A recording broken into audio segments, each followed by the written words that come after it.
What's going on, all my new, current, and future rideshare drivers and passengers out there? Welcome back to the channel. Well, it seems like common sense is not that common anymore, and it really is true when they say you can't fix stupid, you can only Smack-o-vich it.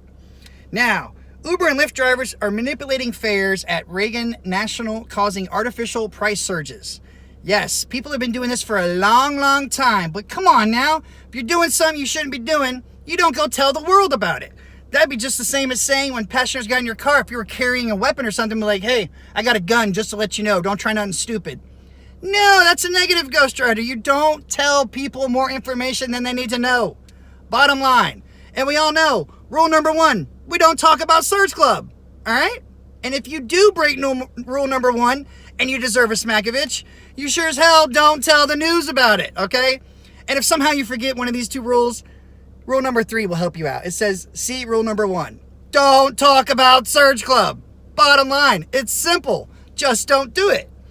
Now, it says, every night, several times at night, Uber and Lyft drivers at Reagan National Airport simultaneously turn off their rideshare apps for a minute or 2 to trick the app into thinking there are no drivers available, which is how people used to do it back in the day.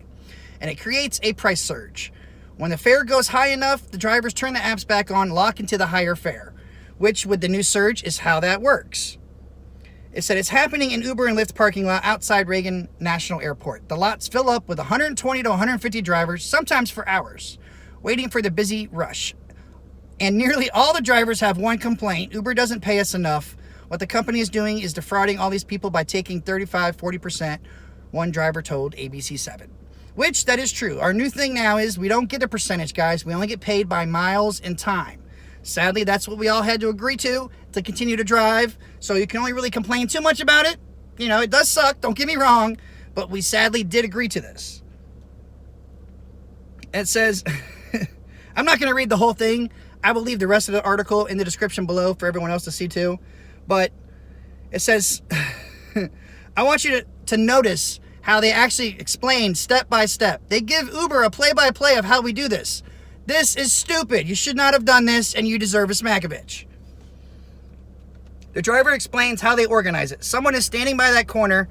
I stand at this corner, and the other one stands at this corner, and we say turn the app off and go online. ABC's cameras roll for the first planned surge of the night. Okay, they actually even let them film this too. Again, so stupid. A man running the operation alerts the drivers that the time to shut down is just around the corner. Using another app, he knows the precise moment to have everyone powered down, ensuring the largest surge. Hey, we gotta wait. All right, go offline. Go. 10-12. I assume they're using the Zulu apps or something to communicate with people. The surge rises to $12 within seconds. The organizers watch his phone closely. It's still going up. It's 13 and going up. It's still going up. It's 13. Don't go on yet. You up? Refresh it. In less than 2 minutes, it's over.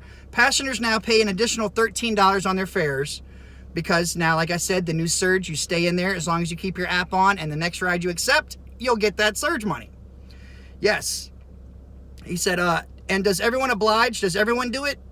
Yes, 100%. Everyone does it. Everyone knows it's not worth it. They know if they take a ride from here without surge, without pumping the surge up, it's not worth it, which could possibly be true. In less than a minute, about 50 drivers are locked into the surge. It's like we work as a family, like a team together. We do it every night. We do it again. We drop off, come back. It's a routine. We do it to 12 o'clock. I mean, they told them play by play. Guys, you don't give up the juicy info like that. The drivers tell ABC7 they do have a sense of guilt. They say they don't want to do this, but because Uber and Lyft keep reducing their pay, they tell us they have no choice. They can't afford to pick up people at Reagan for $4 in rush hour traffic, which I do agree, guys. As messed up as it is, I mean, I do agree, but you shouldn't have been doing this. And if you were going to do it, you shouldn't have blasted it. Okay, now everybody knows. And then, of course, Lyft and Uber do respond to this, guys, and they will find out. Lyft takes any allegations of fraudulent behavior very seriously as it violates our community guidelines and can lead to deactivation from the Lyft platform, which is true. But then I didn't like what Lyft said about this. Lyft drivers' hourly earnings have increased 7% over the last 2 years.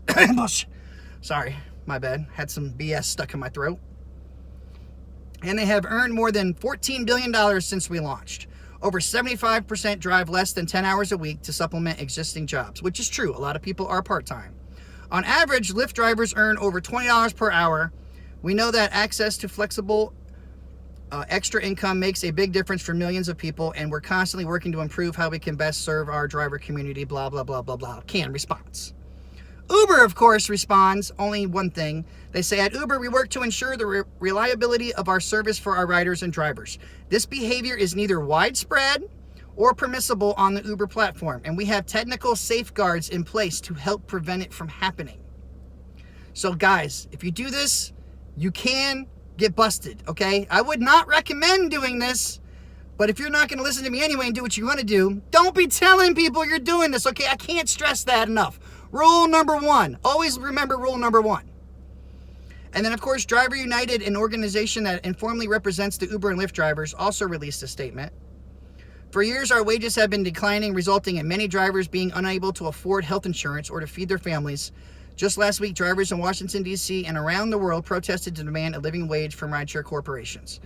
With that demand still unanswered, it should surprise no one that drivers are finding ways to work together within Uber and Lyft's terms to make enough money to cover their basic needs. Sadly, right there, what they said, though, within Uber and Lyft's terms, this isn't in their terms. I hate to tell you guys this, okay? It's like a loophole, but I wouldn't recommend doing this. We encourage the media to look deeper into Uber and Lyft's unsustainable business model and the difficulties drivers face every day. That I can't agree by, okay? But guys, please, if you're going to be doing stupid, shady stuff, you don't blast it and tell the whole world so everyone knows what to look for and everything else. Because guess what? I guarantee you those riders now, that when they're going to be seeing that surge, if enough of them complain, Uber and Lyft have a way of being able to find out, okay, all these people complained at this time, all these drivers took rides at this time.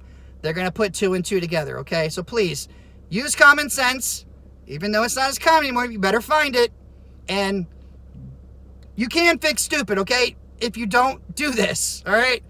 Don't be the next Smack-o-vich deactivated driver. Don't do that.